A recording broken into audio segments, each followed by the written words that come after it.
tanim kaso ang gobyernong ito, dapat talaga paupuin na si BP Sara.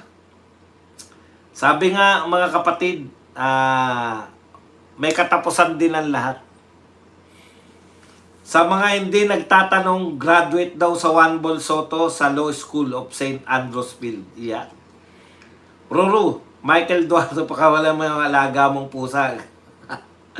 Ang mahalaga dito, sir, nalalantad kung sino-sino magkakakulay, magkakauri, magkakampi. So ang issue ngayon, sino ba talagang kakampi ng taong bayan? Napakahalaga na natukoy ang tunay na kakampi.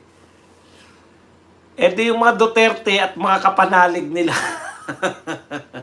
Yung mga naniwala sa mga Duterte, yun ang mga tunay nating kakampi. Yung iba dyan, nakikisakay lang. Sana all may pangkape, Boss Buds. Yan. New normal sa kamera ang mga sinungaling at congressman. Kabadong, kala ko noon kamay na bakal si Lacson, yung pala, kinalawang na bakal. Kailangan din natin tandaan ang Maharlika Funds Gold na pinagbili at yung PhilHealth na kurakot na mga kawatan. Alam nyo, narinig ko yan si Marcoleta eh. Umpisa lang to. Flood control. Marami pa siyang isusunod. Sana. Eh kaso, by the way na mag-press con tong si Lacson, papatayin nila yung interest ng tao sa sa flood control issue. Ganyan yan. Nanawagan po si Atty. Vic Rodriguez ng Rally for Anti-Corruption. Attend lang po tayo. Ganito po no? Ako sa tingin ko ganito Action po. Umaksyon kayo. Masusulitan kayo. Kala nyo konti. Nagpunta ako ron. Kasi iba, tignan nyo po, yung mga nakakatin ng rally, bakit pabalik-balik sila doon? Nakakapag-release sila ng galit nila Hindi naman po illegal. Ha? Hindi naman po illegal yung pagrarally. Legal po yan. Ang illegal po, yung humawak ka ng armas, yun po mga illegal. Yung mga illegal po yung mga nananawagan ka na pabagsakin yung gobyerno, yan. Illegal po yun. Pero yung manawagan ka na itigil na yung corruption, puta, paano nag-i-illegal yun?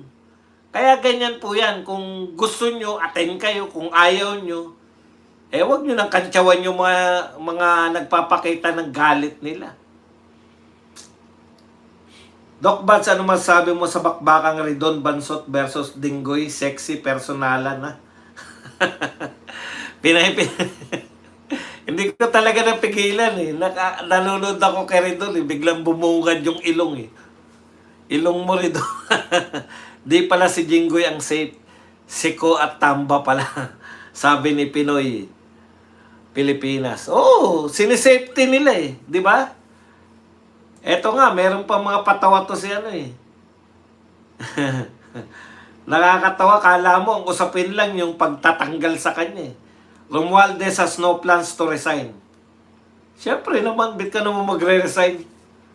Kapit buhaya ka dyan.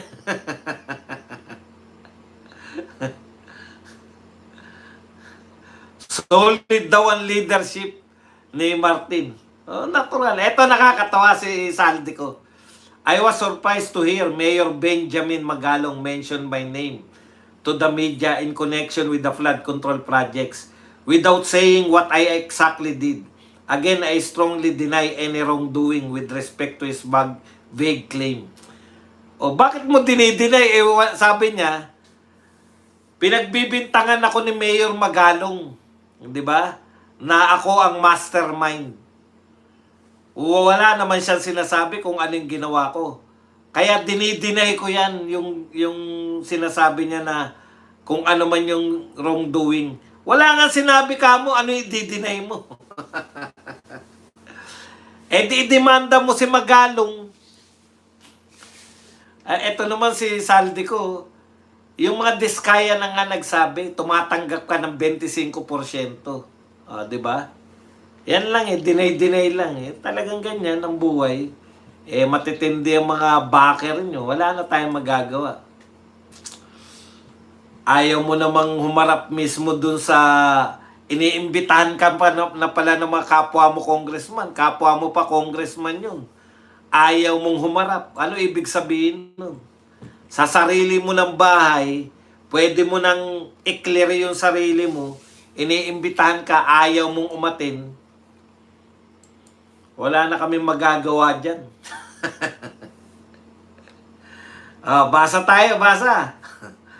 Si Soto hawak sa leeg ni Penguin, nakakahiya talaga. Maliwanag pa sa sikat ng araw, tinutumbok ni Lacson, idadawit senador para makakuha sila ng at least 16 para sa impeachment next year. Bakit Kasaldi ko naglaho at nagtatago bigla?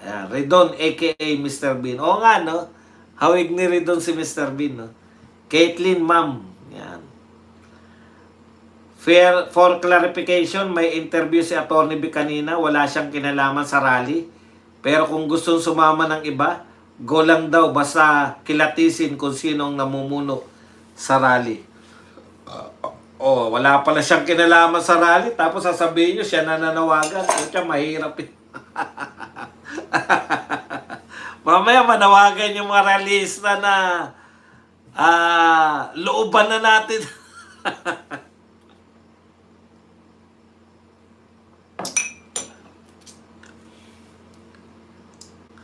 Yung mga, ayan, Ruru, andun yung kambal mo.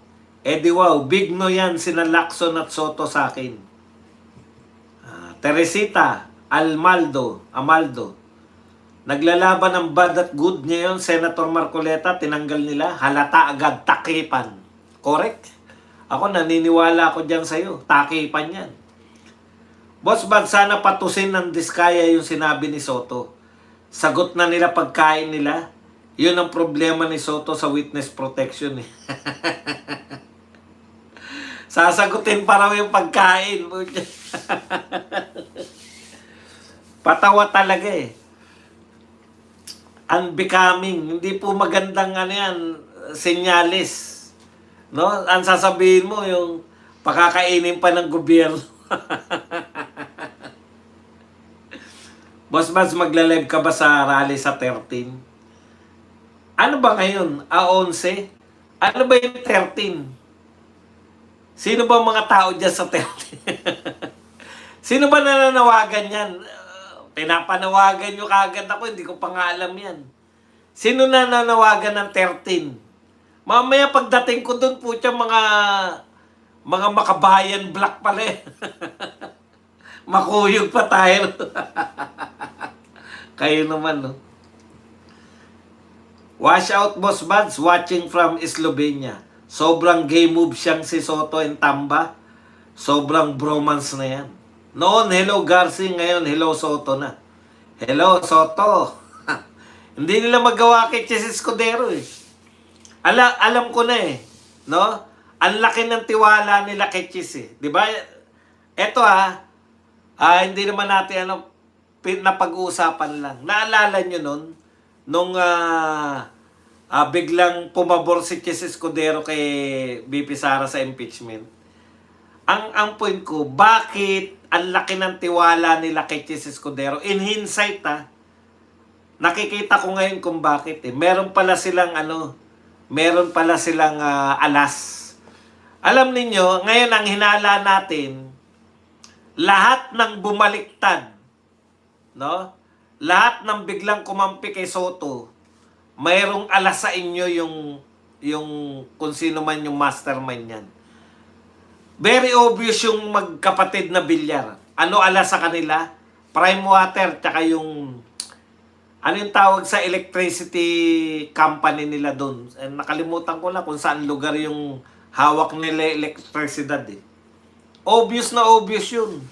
Yan yung problema nang yung mga politiko may kompromiso. Kaya pala gano'n na lang, pinayagan nila. Hindi sila pumapalag eh, di ba? Si Ka Eric ang nanawagan ng 13.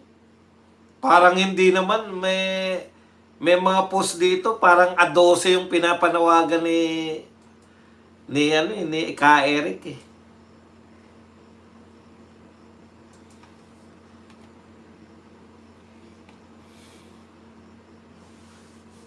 Okay.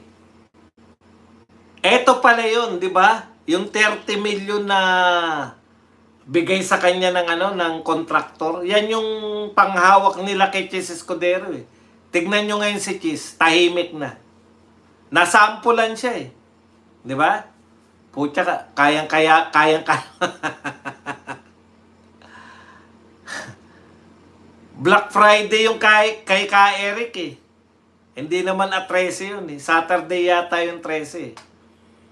Oh, tapos, eto, bumaliktad yung mga bilyar dahil dyan sa prime water tsaka magtapatan na tayo. Kami ba naman bubulahin nyo pa mga bilyar? Matagal ng mga may anomalya yung prime water ninyo. Matagal na mga galit ang mga tao dyan sa mga prime water. Di ba? O, yan yung kaya tingin ko, tingnan nyo po, isa-isayin nyo yan. Isa-isayin nyo po yung mga, na yan, yung mga, anong tawag dyan? Yung mga senador na biglang bumaliktad, kung ano hawak sa kanila. Yung mga tulpo, di ba? Kapalalig nila yung mga tulpo. Yung mga tulpo, alam nyo na, bata talaga. Very obvious ba na si Erwin, batang-bata ni Martin? Kayo naman, no? Napaka-obvious naman na si Martin, bata niya yan si Tulfo. Sino pa? Yung dalawang dalawang baliktarin talaga. Ano ba asahan nyo kay Kiko tsaka kay Bam Aquino? Yun eh. Kaya, hindi katakataka yan. Yung isang Cayetano, wais pa sa mga wais yung Cayetano eh. Dalawa na sila magkapatid, naghiwalay pa. Bulahin nyo ako. Di ba? Dito ako sa admin. Ikaw naman dyan para saan man tayo mapunta. Ano pa rin tayo, makasurvive pa rin tayo. Lalo na si Lito Lapid. Meron na kami numero, Lito Lapid. Dyan na ako sa inyo. Ganun lang po usapin dyan eh. Mahirap po, wag na kayong bumoto ng mga taong may kompromiso sa buhay. Wag na kayong bumoto ng mga hindi Duterte kasi. Tingnan yung mga Duterte. Solid sa atin yan. Kaya ganun po yan. Baliktarin talaga yan. Putya. Tandaan nyo, meron kayong pag hindi kayo bumaliktad, meron na... kaya walang katotoran eh. Akala ko pa naman talagang solid kayo dahil yung mga bilyar talagang mas nanaig sa kanila yung Akala ko mananaig yung pagiging Duterte nila, di ba? Siyempre, unahin nila yung business nila. Kasi, alam niyo po, iba po yung mga Marcos Tomarbao. Tignan niyo naman yung tatay, di ba? Alam niya. Lalaking tao ng mga may-ari ng Meralco nung araw, may-ari ng ABS-CBN. Huwag po kayong bumoto sa mga taong sunod sa agos lang at magaling sumayaw sa maling tugtugin. Iban Sky. Tom Hack, wag na mag-alala yung mastermind safe na nasa ICC. Bulok na bikong malagkit na di magiging pangulo. Ngayon pa lang, ambisyoso ka na. Maaga ka magiging trapo, takot kay Tamba at Saldi. Mas matapang si Barsaga.